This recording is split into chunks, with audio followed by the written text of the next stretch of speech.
Episódio 3 do Golf Hacks.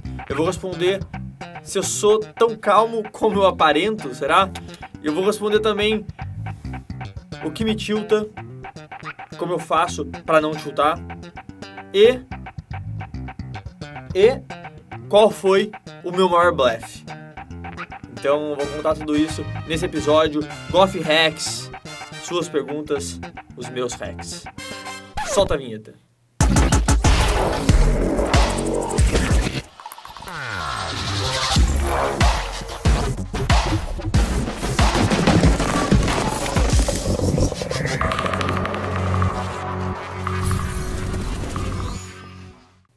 Primeira pergunta, do Aleph Francisco. Você é tão calmo quanto aparenta? Aleph,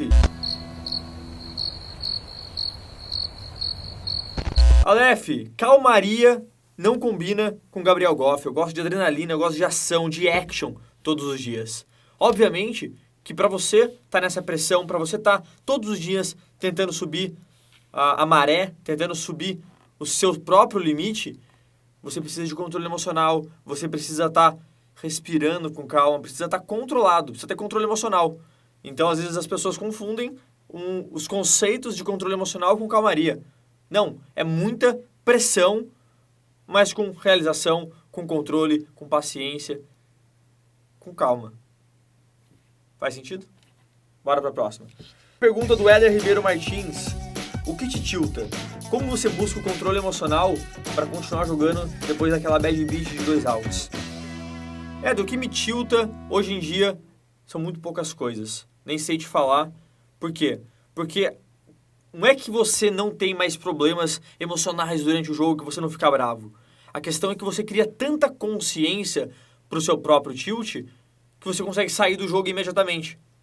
Então, o que me tilta geralmente é quando você faz algum erro que você, por você estar muito cansado, na verdade algum erro que eu cometo quando eu estou cansado, quando eu sei que eu tinha que parar de jogar, que eu já estou jogando 9 mesas, 12 mesas, sem estar focado, olhando no WhatsApp ou olhando algum outro site com a cabeça em outra coisa.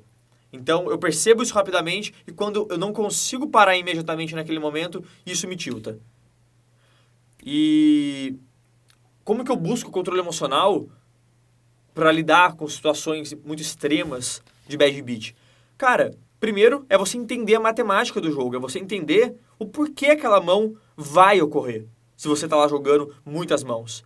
O poker é um jogo matemático, é um jogo que você vai ter, às vezes, 90% o cara 10%, e os 10% às vezes vão acontecer. Então, quando você tem essa consciência clara, fica muito mais fácil você lidar, porque faz parte do jogo, faz parte da essência do jogo. Você não se preocupa mais com aquela mão em si. Você sabe que você fez a jogada correta, então tá tudo bem, que não vai mais influenciar. Então, quando você se preocupa, por outro lado, com mãos como essa, isso demonstra um certo amadorismo, um certo descontrole emocional que tá dentro da parte do entendimento do jogo. Percebe? Então, começa a tentar refletir o que realmente significa esses 10%, esses 5%. Quando eu parei e entendi, fez muito mais sentido para mim quando eu tomava uma bad beat em momentos importantes.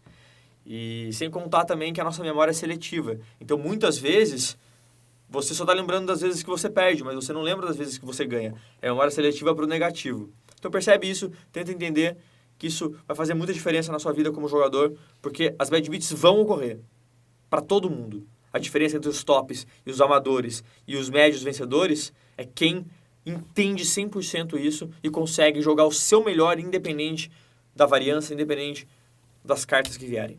Ok? E última pergunta do Luiz Quintão. Qual foi o seu maior blefe? Luiz, o meu maior blefe aconteceu num jogo ao vivo, na inauguração do novo clube do H2. H2, para quem não sabe, é o maior clube de pôquer do Brasil, comandada por grandes amigos meus. E é um clube que eu tenho muito carinho, que fez parte da minha história. Tive muito sucesso nesse clube. E é o seguinte, toda inauguração de clube geralmente forma algum jogo muito caro, algum jogo com vários convidados, e me convidaram para esse jogo. E eu fui lá, cheguei para jogar e tinham realmente várias estrelas fora do poker, né, jogando esse jogo. Prefiro não citar nomes. E o jogo era 200 no botão, começou a ficar muito baleado, era 8 horas da manhã, 9 horas da manhã, então o pessoal cansado, um mix de ferro, e aí era bala para todo lado. Aí rolou um spot onde eu tava em posição contra um mega estrela, o cara era o spot da mesa, e ele, eu não lembro exatamente, ele deu raise, eu fiz 3 mil, ele pagou, o outro pagou, então o pot foi para 12k. Aí o flop bateu 7, 6 e 2. Eu tenho 10, 10, dama valete.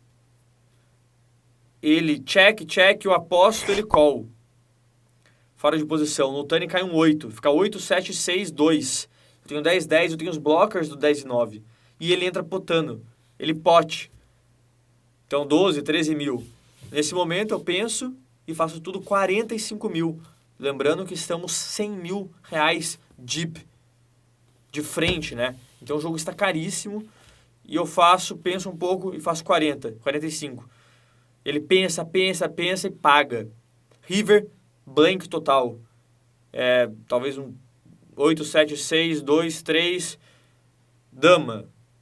Um blank total que não mudou em nada. No turn tinha um flush draw. Então, automaticamente, obviamente eu dei um flush para ele. Flush draw, alguma coisa ali. River blank, perfeito, ele check o pot, all in. Mais 50 mil. Jogo caríssimo, lembrando. E qual foi o meu erro nessa situação? Eu errei, claramente. Serviu de muito aprendizado para mim. Foi o seguinte. Nesse momento, eu estava tão condicionado ao mundo do poker online, estava tão inserido, jogando jogos tão caros online, que eu esqueci de um dos principais pontos ali. Eu esqueci de proteger o meu pescoço. Eu fiquei bastante nervoso naquela mão, porque eu tava blefando contra um jogador que tava bebendo uísque. Então, ou seja, eu tava num spot muito desconfortável. E aí, na minha opinião, ele pagou porque a minha pulsação devia estar pulando e eu não consigo controlar. Eu esqueci de tampar, eu esqueci de respirar.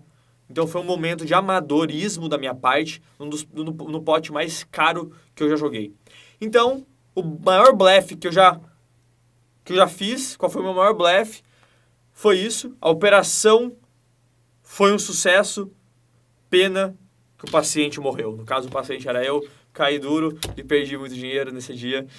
Mas faz parte, aprendi com esses erros, nunca mais vou deixar essa emoção, esse sentimento durante uma mão passar despercebido. Beleza? Espero que esse meu exemplo dessa mão te ajude a refletir melhor sobre como você está se portando durante a mesa. Ok? Isso faz toda a diferença. E assim encerra mais um episódio de Golf Hacks. Como sempre, é um prazer responder suas perguntas. E você, se você se perguntar como faz para mandar essa pergunta para esse show, é só você colocar hashtag Golf Hacks em qualquer mídia social que eu esteja presente. E é isso. Quanto mais criatividade você tiver na sua pergunta, quanto mais direta você for, mais chances ela tem de ser escolhida. Ok? E não se esqueça de assinar o meu canal. É só clicar no botão aqui embaixo ou aqui em cima para você fazer parte desse canal e receber as últimas atualizações dele. Ok? Golf Hacks, as suas perguntas, os meus hacks.